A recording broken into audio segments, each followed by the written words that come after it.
Hello, I'm Tiffany Watson, Director of the Edward J. Lewis, the second Lawyers in the Classroom program. Thank you for joining us for the Lawyers in the Classroom program series. Today, we'll hear from Mr. Brett Leibsker, attorney volunteer, about his volunteer experience and why he joined the Lawyers in the Classroom program. Welcome, Brett. Thank you. Thank you for having me, Tiffany. I was looking for a way to do something fulfilling. Something that my job at the time didn't provide. My role at the time offered an opportunity to help people, but I felt disconnected from them. I was traveling a lot, the work was repetitive, and I was searching for a way to connect with the people I was helping, and this was the perfect fit. And while I certainly don't have that problem in my current role, I've been doing this now with Lawyers in the Classroom for 6 years, and I would not give it up for anything. I've let my employers know that this is something that I need to do. And then also I went to Chicago Public Schools, so it's great to be in a position where I can give something back. So we covered a new lesson, the free speech versus hate speech. We were excited to cover it because it was new. The other lessons do an excellent job of offering a fact pattern that lends well to a lesson about the Constitution. But here, the premise isn't aliens landing on Earth. We're looking at an event that's very recent, the Unite the Right rally in Charlottesville, Virginia. We get to dive into the event in a way that the students may not have experienced when watching the news back when they were in 5th grade. They're in 7th grade now. So after the past 2 years that we've all experienced, obviously the world is a much different place. The workplace is different, life is different, school is different for the students, the teachers, the administrators. So it was important to cover the lesson because it allows students to dissect an ugly, ugly moment in our history and talk about how language that was written 230 years ago does or does not protect people today. I think it's no secret that law school scrambles your brain, but we come out on the other end with an ability to analyze a fact pattern. We break it down, we find the issues, we look at different perspectives, and we use all that to reach a conclusion.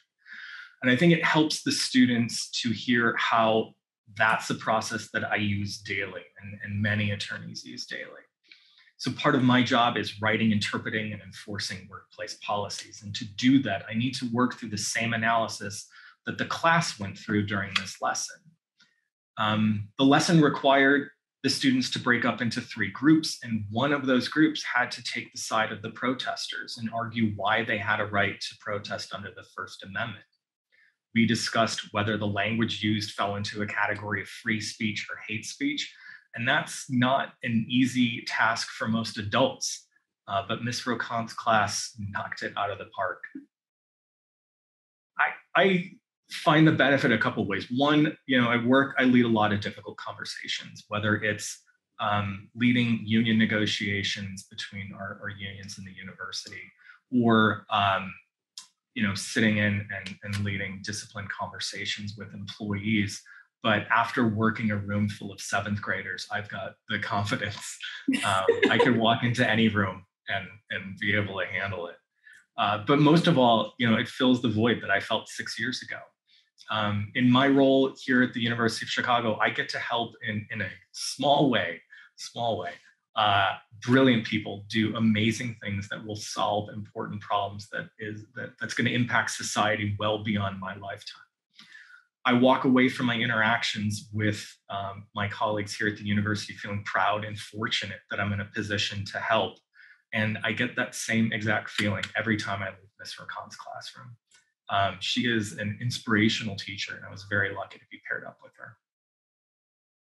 It's fun because each year I visit the classroom near the end of the year, and then I go a whole year before I see the next class again. So really my favorite time happens nearly every single time I go into the classroom. When I'm able to visit a classroom 2 to 3 times during the academic year and the students get comfortable with my presence, they start to ask more questions. They ask questions that are outside of the lesson. They ask what it's like to be an attorney, what I had to do in order to get into law school. With being able to visit multiple times, they allow me to connect with them. And that really is an incredible feeling. Great. I'm just so happy to hear it. Thank you so much, Brett, for being here and sharing your thoughts and experiences. We're so happy that you continue to be a part of the Lawyers in the Classroom program. To learn more about the Lawyers in the Classroom program, please go to www.chicagobar.org/chicagobar/LIC. Thank you so much again.